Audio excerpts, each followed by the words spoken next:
Kula warai nggih, meskipun sampean saiki iku imane wis pas-pasan, tapi eling nah. Segala ning alam raya iki kabeh maca tasbih. Sehingga nek ana cerita teng hadis sahih, bumi ku nangis nek wong saleh mati. Mergo dia kehilangan orang yang sujud di muka bumi, itu amanna wa saddaqna. Kita harus napa? Iman. Piye-piye materi kita juga dari napa? Bumi. Lah saiki kowe iso mikir mangsamu materine konti. Kalau materi kita bisa mikir karena bumi, dari bumi. Terus kemudian kita bisa mikir karena Allah. Ya sudah. Secara ilmu mantek logika gini, kalau kamu bisa mikir karena manusia, berarti asal manusia iso mikir. Saya kita takut, wong setruk iso mikir. Enggak, jawab ya. Enggak bisa. Apa dia manusia enggak? Berarti kayak alasan ini goro. Kita bisa berpikir karena kita manusia. Lah wong edan ora ya manusa, tapi kok ora iso mikir. Terus ora manusa. Berarti sebab pemikiran itu mergo manusa apa mergo kersane pangeran? Kersane pangeran. Nah, kalau sebab agar manusia iso mikir, wong setruk, wong edan, wong bingung kan ya. Iku ora iso mikir. Nah. Padahal tetap tapi kita kandhane ngono yo ngantuk. Kita yang bisa berpikir karena manusia. Wedhus ora iso mikir mergo gak manusia. Ngono yo kok dosen kadang ya Allah. Piye kok iso? Kok iso ngono piye? Jajan. Kalau manusia menjadi sebab iso mikir, mesti ini setruk lah iso mikir, edan lah iso mikir, karena sebabnya masih ada, yaitu dekne manusia. Paham? Paham tenan to ora? Semari iso mikir ya kersane pangeran, mulane cara wong saleh-saleh pokoke masyaallah kana malam biasa. Ya, pangeran kersane ono ya ono anggere ono. Tapi kan kita umumnya wong ngomong ngono, dosen kita ngomong ngono, kiai kita ngomong ngono, balik wis melok goblok ngono aku ya akhire melok goblok ketakoki wong. Kenapa Gus manusa kok iso mikir? Ya mergo manusa. Tapi mergo dikasakno pangeran tak tambahi ngono mergo aku kuwatir kok salahno pangeran. Wis akhire cara mantek kan logika. Iki iso mikir mergo manusa. Wedhus ora iso mikir mergo gak manusa. Saiki wong edan wong setru yang masih manusia, ternyata sudah ada bisa mikir. Berarti alasan iso mikir mergo manusa apa mergo kowe? Terus nambahi kriteria. Maksudnya ya manusa sing waras. Sing ngene sing berarti definisinya kan gagal kan? Bukan sekedar manusia saja. Manusa sing waras, tapi tak tambahi wedhus sing waras iso mikir. Ya kan sama. Iso mikir kan, ana bahaya ya mlayu. Mau wedhus ra iso mikir, iku mestine nak mlaku ya nabrak-nabrak. Ono dihindari. Misale ono jelowakan ya dipencu. Artinya dia menghindari barang yang bahaya. Buta kawin golek sing wedok ora sing sak jenis. Artinya wedhus ora LGBT lho nggih mboten. Nak kawin ya golek sing beda jenis, ora sing sejenis. Lah saiki manusa malah kadang aneh-aneh gitu.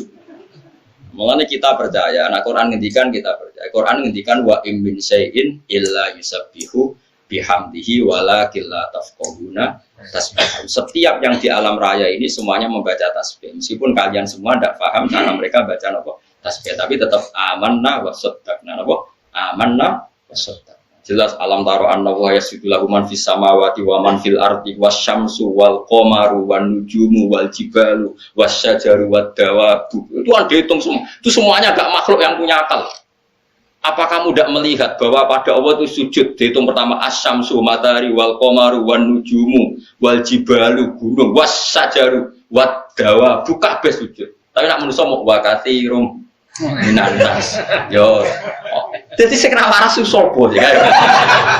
Enak. Cukup kandhani. Mare nak maca Quran dangan. Syukur-syukur ya apal, ora apal ora usah angen-angen. Ono saiki ora usum, sing ra apal Quran ngritis ngapal ra paham. Sing apal ngritis sing paham ra apal. Wong padha ora sempurna nek kok kritik-kritikan. Berak ngritik ajene kudune kula. Yo apal yo paham, tapi kan kiai kan rapi ngenyek wong haram ngenyek wong. Ngelam ya ora oleh ngono kok dilem. Jadi kalau latih ya, sampai nak carane kepingin iman awal itu disebut wa huwallazi yabda'ul khalqa. Kita warai ya, kena kepengin iman diridani Allah. Bayangno kowe dadi makhluk pertama sing digawe Allah. Engko imanem terus ketolak. Mergo setiap Allah berargumentasi iku mesti bangga dengan sifat dzate sing ansa'aha awala marno. Ansa'aha awala marno. Sing menciptakan kawitan. Misalnya sampai kita bedhei. Wis jawab kan sitok-sitok. Nah ono wedok wayu sing mari ke syahwat iku mergo buka aurat apa mergo wong wedok iku ayu. Saya jawab. Jawab ke sitok. Ora keliru ora apa-apa wong santri yo. Enggak jawab. Kan misalnya gini. Orang Jogja ya atau orang Solo atau orang mana saja. Wayu. Wayu. Terus misalnya buka auratnya, terus rohin sahabat macam wes hiper misalnya, terus takut, kan kok sahabat, nanti nih wong aurat di learning dalan-dalan pulau ya sahabat. Berarti kayak mari sahabat, mereka buka aurat, oke dalam banyak hal bisa dibenarkan. Saiki wong wedok sing rohin sahabat mau tak klambeni, tak celana. Wong Afrika, sing paling ayu sak negara Afrika, yang tercantik tak kon nuduh ngarep rohin. Kira-kira Melayu tak sahabat? Melayu. Padahal dia pemenang Miss di Afrika. Karena Allah mendesain seleranya lelaki Jawa itu tidak bisa mencintai cantik ala Afrika. Orang Afrika rawong Jawa sing jare paling ayu. Orang Afrika cempek koyo kapur putih kabeh. Tapi kowe rawong Afrika paling ayu wong koyo areng kok. Sehingga kalau kita melihat TV Miss Afrika diperkosa cara kowe Melayu kok. Aku ditawani ora gelem kok mati. Artinya apa coba? Sekarang yang menjadikan kamu syahwat itu kita tidak tahu. Cuma pantasnya ngomong aku syahwat mergo wedok buka aurat. Sebetulnya tidak juga. Coba orang Afrika buka aurat ning arep. Yang paling cantik menurut orang Afrika. Kowe syahwat ora? Karena kamu tidak didesain begitu oleh Allah awal amar. Kita tidak didesain untuk syahwat sama orang apa? Afrika. Orang Afrika juga enggak didesain untuk syahwat sama orang Jawa. Itu disebut ansyaha. Semuanya kalau desainnya ndak ya ndak. Nah termasuk kita ini nggak didesain Allah untuk memahami omongannya hewan, sehingga kita ndak paham. Coba kalau Nabi Sulaiman dia didesain Allah untuk memahami omongannya hewan, sehingga bisa paham. Lah gara-gara kira paham terus nganggep kewan ora iso omong, ora iso berpikir. Jadi kan berarti kamu pakai ukuran kamu sendiri. Paham sih kalau maksudnya? Nah ini kelirunya kita. Makanya iman yang benar adalah iman sing eling ansaha awal. Itu penting, kangge iman penting. Sehingga kita ada janggal kalau ada kejadian apa saja. Terus kedua misalnya begini. Kamu keyakinan kamu nanti di akhirat bisa melihat Allah enggak? Semua ahli sunnah sepakat nanti di akhirat itu bisa melihat.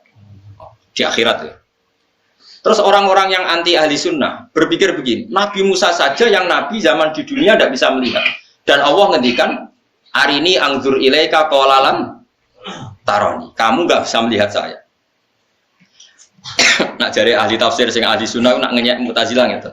Bocah kok goblok ngono. Mu'tazilah iku goblok, jahil.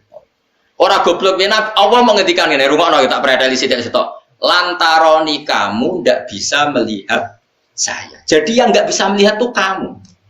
Allah ora kok ngendikan lan uro. Saya ini ndak bisa dilihat.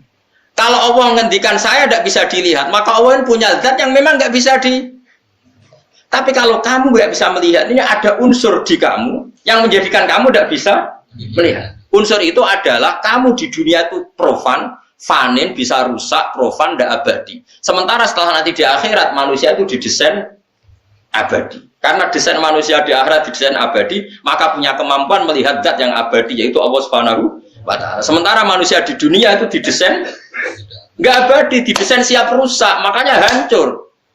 Makanya dites, ngene sa Musa, kowe ora usah ben ro aku tes wae. Gunung sing kuwate ngono. Iku kok delok. Falamma tajalla rabbuhu lil jabali ja'alahu dakkan. Bareng gunung lagi ape tajaline pangeran wis hancur. Wong gunung kuwate ngono wae ape tajaliku hancur kok kowe. Suwakar Musa napa? Saiko. Masalahnya semua yang di dunia ini masih di dunia didesain profan. Halak, potensi rusak. Sementara kalau kamu di surga, desainnya dirubah, didesain abadi. Makanya Allah ngendikan lantaroni kamu tidak bisa melihat saya. Orang kok Allah ngendikan saya tidak bisa dilihat. Wah itu jelimet sekali ilmu ushul fikih. Makanya banyak yang nggak bisa. Dan yang nggak bisa itu normal. Makanya saya berkali-kali orang bodoh itu harus dilem. Ilmu itu angel. Sing dari barang angel berarti capin. Berarti wong bodoh itu pinter. Jadi kena tak warai carane ngelem wong bodoh. Ilmu itu angel. Sing dari barang angel berarti wong pinter. Berarti wong bodoh iku pinter. Mergo menghindar dari barang angel. Makanya kenapa saya husnudzon sama sampean itu orang pinter. Karena menghindari sesuatu yang apa? Angel. Kayak wong menek jambean lho, Mas. Jare sing delok kan. Ah, wong jupuk kaos sak direwangi blepotan, wong kok gobloke ngono. Wong angel atok tuku ning toko. Dan semua yang nonton merasa pinter karena ada ikut mergo menek jambean iku. Angel. Berarti gak dari barang angel iku. Saya kan yang ngaji di sini semua ngerti kok. Ilmu tafsir ku angel. Terus kamu menghindari barang angel. Berarti pinter. Makanya keyakinan kula sampean niku pinter. Kula baleni malih. Dadi kula suwun nak sampean kepen imane diridani Allah niku eling-eling nak Allah sing ansaha awal. Mulane Nabi Muhammad banggane pol ambek teori, bukan masyhur. Nabi nate ngendikan santai-santai ngendikan, "Cung ra ono penyakit menular." Singkat cerita orang Yahudi itu kan ingin mempermalukan Nabi, salah teori. Singkat cerita ada beberapa orang, ya ada orang Bedui, orang Yahudi, tentu yang paling berkepentingan Yahudi. Ono unta waras dijejero unta gudiken. Sing waras melok napa? Gudiken. Nabi pun kadung ngendikan ora ono penyakit menular. Akhirnya Kanjeng Nabi diceluk, "Ya Muhammad, kata kamu tidak ada penyakit menular. Ini unta waras tak jejero sing gudiken kok melok gudiken." Tapi Nabi pinter. Sing bakas unta kedua sapa? Iki gudiken ketularan di, ketularan niki Mat Muhammad wong Yahudi. Lah iki ketularan sapa? Asli. Sebetulnya Pak, iya ketika dikatakan menular kan yang kedua ketiga Nabi takokane, yo iku ketularan iki. Lah yo jaremu ora ana penyakit menular, berarti teorimu salah. Lah iki ketularan sapa? Sing disebut Nabi unta pertama sing napa? Gudik. Makanya kalau kamu mengatakan unta mesti lahir kok unta, manusa kok manusa. Lah Adam lahir kok sapa? Kok lemah kan? Makanya kon eling ansaaha awalan. Misalnya ono hadis kok gak ada penyakit menular. Bukannya Nabi ingkar ilmu medis ada beberapa yang enggak.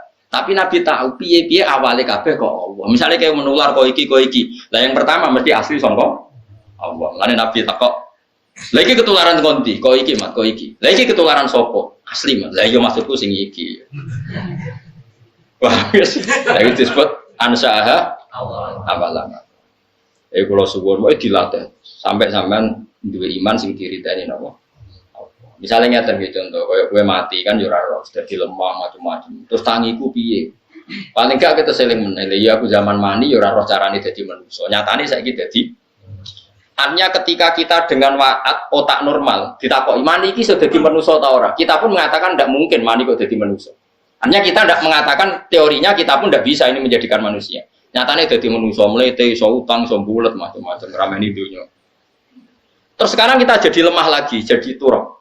Ya kita ingat dulu ketika kita jadi manusia rupa-rupanya Nabi Adam, ya kok lemah. Nyatanya sudah di Nabi Adam berhabitat berpopulasi miliatan manusia. Lah saiki jadi lemah meneh. Kenapa Allah tidak bisa zaman Nabi Adam ya kok lemah? Lagi-lagi yang menyelamatkan iman adalah ingat ansaaha awal amar. Produk awal yang produk Allah sing awal. Paham gitu. Dilatih terus. Wah eling di zaman apa? Awal. Mulane Allah sering mengungkapkan apa ansaaha napa awalan pun terus dilatih nganti imane sampean iman sing an ilmin. Nak sudah iman dari ilmu itu baru iman sing sesuai ayat Allah fa'lam annahu la ilaha illallah. Iman sing karena fa'lam, karena tahu, bukan karena jumlahe. Maca la ilaha sing 1000 ganjaran ngene nak 2000 sak bangune paket. Jumlah-jumlahan. Iya, nak wong sing wiridan ngono ya keben, tapi kita ahlul ilm gak urusan dengan itu. Maksudnya orang nentang tapi tidak urusan kita, yang penting itu kualitas pahamnya bukan apa? Jumlahnya. Karena tentang la ilaha illallah wong ngetikan fa'lam, kamu harus tahu betul kalau faktor di alam raya ini la ilaha illallah. Mulane 'alaiha nahya wa 'alaiha namut wa 'alaiha nub'ats. Kita hidup ya karena kekuatan Allah. Nanti kita mati pun karena kekuatan Allah. Kita bisa bangkit lagi juga karena kekuatan orang kok jumlahe. Tapi nak kowe melok toreko yang gurumu mensalahkan jumlah yo melok wae. Tapi nak pas ngaji aku yo melok ilmune, kan malah di ilmu loro. Tapi aja separuh-separuh ilmune yo ora paham, toreko yo ora paham. Wah, yo kasus. Makanya enggak ada orang semulia ahlul ilm, karena ahlul ilmi itu syahadatuhum dibandingkan atau di nomor 3 kan dari syahadanya Allah dan malaikat. Gue mau ahlul ilm dong. Pertama Allah syahidah binafsi. Syahidah wa annahu la ilaha illa huwa. Jelas normal kan Allah bersahadat. Wal malaikatu. Nomor 3 napa? Wa ulul ilmi. Enggak ada di Quran wa ulul ibadah. Karena orang ibadah itu paling sholat. Bersolat wiridan, jumlahe piro, bari kuwe sango mulai lagi mangan, ngono-ngono tok. Itu mungkin dia soleh ahli jannah, tapi enggak menolong hujahnya Allah. Enggak menolong. Tapi kalau ahlul ilm menolong hujahnya Allah, misalnya orang enggak percaya, oh sudah lemah kok tangi meneh. Loh sekarang manusia yang miliaran ini asalnya siapa coba? Adam. Dan Adam di hari apa coba? Lemah. Artinya Allah membuktikan bahwa dari lemah bisa jadi sekian miliar orang. Dan itu kita saksikan sekarang. Kenapa nanti enggak puasa? Wong Allah tambah suwe dadi pangeran kan tambah pengalaman mesti. Lah yo zaman dhisik pangerane siso gawe lemah dadi Nabi Adam. Terus dadi miliatan. Coba sampean saiki pikir.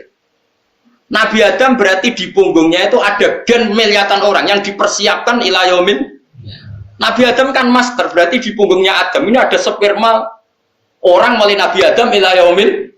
Gampang gak ya? Nitipno sperma di satu orang untuk calon cadangan ila yaumil. Itu bisa terus dadi wong sing kriting, sing bulet, sing bangir, sing boling. Wah, lho gawe manusa. Iku wae iso. Yo saiki wujud kita saksikan. Kemudian pangeran sudah jadi pangeran suwi, barang gue jadi lemahnya, gue darani pangeran saya kira iso, lah kok aneh, tambah pengalaman kok barani tambah. Lah ini pentingnya ahlul ilm, syahadahnya ahlul ilm menopang agama Islam, mulanya Allah ngelem ahlul ilm sampai wa ulul ilm, jadi syahadatu wa syahadatul malaika ketika syahadatu ulil ilm, jadi syahidah wa annahu la ilaha illa huwa wal malaikatu wa ulul ilmi qaiman bil qist. Mulai dawuh Imam Syafi'i, dawuh ulama-ulama, ilam takun al ulama wa auliya alillah fama ala wajil ardi min wali. Nah ulama sebagai prawali ning donya wis ora ono napa. Wali. Saiki wong awam kan seneng darani wali sing keramat. Itu ngono dhuwitmu akeh wali. Ana wong keramat iso nebak isine atimu wali. Jadi bapak nangnya wali, wali dan meletes. Padha wali ra aku, bapak dia nak guyon. Lah iya ndekne apal 3 ayat, jus 30 anaknya dadi wali. Mosok sing 30 jus gak wali, aneh-aneh wong-wong. Jar bapak. Den bapak kula senengane guyon. Tapi cara kula ge ono bener. Sekarang misalnya saya terkenal wali, misalnya saya ada alim seperti ini, terkenal wali. Paling kalau saya terkenal wali itu kan ono wong kultus ya, misalnya Rukin kultus salam templek 200.000, Mustafa kultus salam templek 200.000. Yang untung itu saya. Terus sugih, yo apik sugih, wong terkenal wali. Oke, itu mungkin bagus. Tapi untungnya bagi Islam apa? Beda kalau ulama. Dia ngajarkan ini najis, ini suci, ini halal, ini haram. Sholat Jum'ah yang sah itu begini, yang enggak sah begini. Tawaf yang sah begini. Itu tatanan Islam menjadi tertata. Lalu manfaatin ngono kanggo agak wali. Sing kowe njuk donga mandi mbok anggap wali, wong kok egois ngono. Berarti kowe kan nak sing untungno kowe mbok anggap wali, sing ora untungno kowe. Wong ulama itu malah nguntungno mlakune Islam mergo nerangno halal haram bocah kok goblok ngono. Ora rido dunia akhirat, yakin bener itu bahaya bagi Islam. Enggak apa-apa, kamu walikan orang siapa saja enggak apa-apa, enggak masalah bagi saya. Tapi jogeman kayak gak malekno ulama. Ulama sing ngajari tawaf sing sah dimulai kok Hajar Aswad, mutere ping 7. Nak kowe keliru ning awale Hajar Aswad milih mundur ben aman, ben jelas ning Hajar syaratnya kudu duwe wudu, ora oleh nganggo pakaian berjahit. Sing nerangno detail ora mbok anggap wali, mbok anggap wali mergo ana mbah terkenal wali mbok suwani mbah dong ana kaji yo cung, terus kowe cukup duwe dhuwit saji. Sing wali iku. Sing nerangno rocos sam. Ya ora apa-apa, wong ku barani wali ra apa-apa, tapi sing wong alim ku arani wali. Tapi kula lah barani wali ora seneng. Mesti ngarani kuwe wae. Tapi kula yakin, enul yakin. Ora ana ulama sing gak wali. Kula ora darani kula, kabeh ulama mesti wali. Asal ulama tenan. Waras maksudnya. Mergo tadi wong ku cek ya wong cek goblok. Kalau bapak saya dalam itu marah besar. Bapak itu kalau sama ulama itu hormatnya. Saya tuh sering zaman beliau sugeng. Ana wali ya biasa beliau nyucup, orang terkenal wali beliau nyucup, tapi ya biasa. Kalau sama ulama itu ya sampai nyun sewu menyediakan uang untuk ngaturi apa saja yang dimiliki. Ya karena beliau bagi saya wali mati, Islam rapati kroso. Tapi nak ulama sing mati itu proses. Ya coba, misalnya sampean segini sekarang coba. Islam ini jalan karena coba orang tawaf sah karena fatwanya siapa? Orang sholat sah karena fatwanya siapa? Kawin sah karena fatwanya siapa? Ra oleh kawin mbek mahram, ra oleh kawin mbek wong sing urung dipegat sing lanang. Jika ragu dipegat orang ku sing lanang minggat.